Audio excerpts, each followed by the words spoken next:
was doubly arduous because the United States had decided to engage with the Council from distance. Thus, Israel lacked a powerful, solid ally among the voting members which could influence other delegations. Several EU ambassadors personally promised me that having a permanent agenda item on Israel was a red line for them. But the collective European position was never quite this adamant.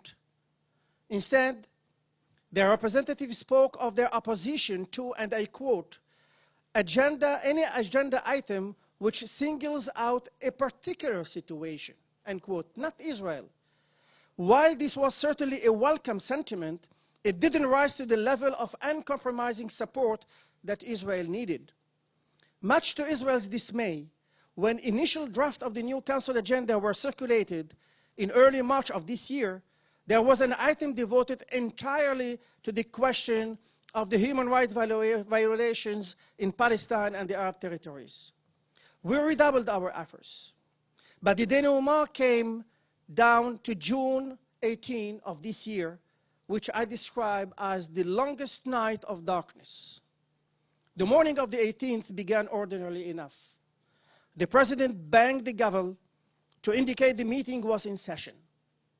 He introduced the schedule for the day, and then, abruptly, the President announced that the proceedings would be temporarily suspended. Negotiations over the institution-building text were still ongoing, and last-minute details were being ironed out.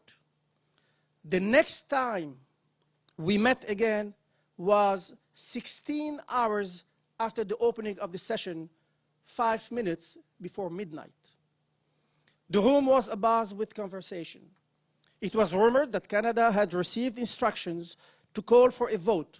They couldn't accept an agenda which singled out Israel.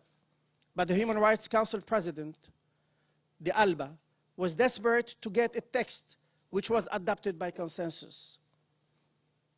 And the Western countries, led by the EU, also wanted to be seen as unified, and the democracies of the world working together to reform the United Nations. It was also rumored that the Chinese were unhappy because they were concerned that it was too easy to call for resolutions condemning a particular country.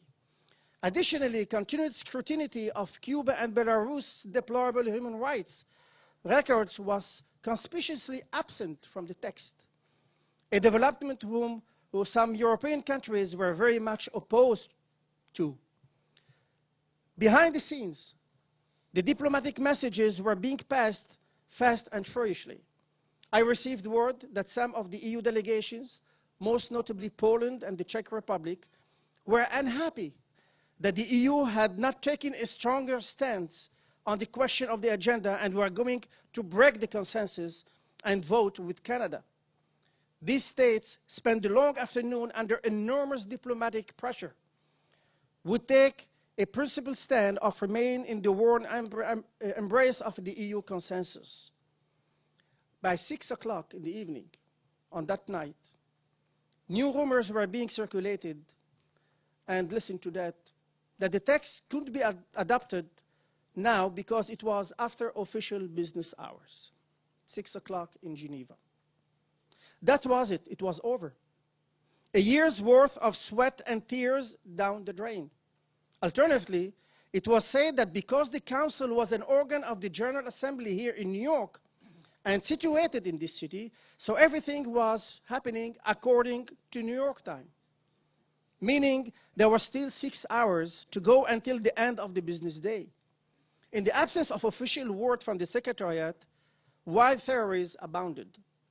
So 1 minute before midnight, on the morning of the June 19th, the Mexican president of the new council, the ALBA, emerged and took his seat. He hastily stated that he was pleased to announce that there was agreement on a final text, but because of logistical difficulties, he proposed we accept the text as a compromise and we will take action on it tomorrow. Then he banged his gavel. The President then proposed and I quote, to adjourn the meeting till tomorrow. And then he banged his gavel again and left his seat. Pandemonium broke out. There was a mix of applause from Arab delegation for sure, and surprised shouts of what does it mean from the others. Had we just adopted the text? Is that what the gavel signified? What about Canada's objections? How could we adopt a text without letting a member state make even a short intervention? Confusion reigned supreme as copies of the final text were passed out.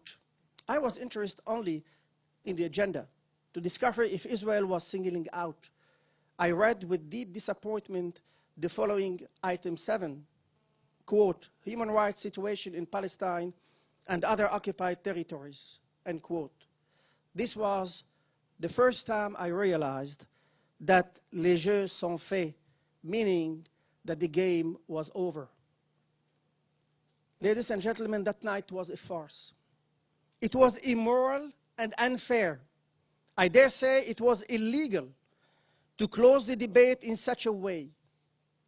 In retrospect, the reason it was possible to establish such an immoral council is due to the mere fact that in face of a vocal, rude and exigent demands by the Organization of the Islamic Countries and its Arab collaborators, the Europeans responded with a feeble, vague, and compromising voice.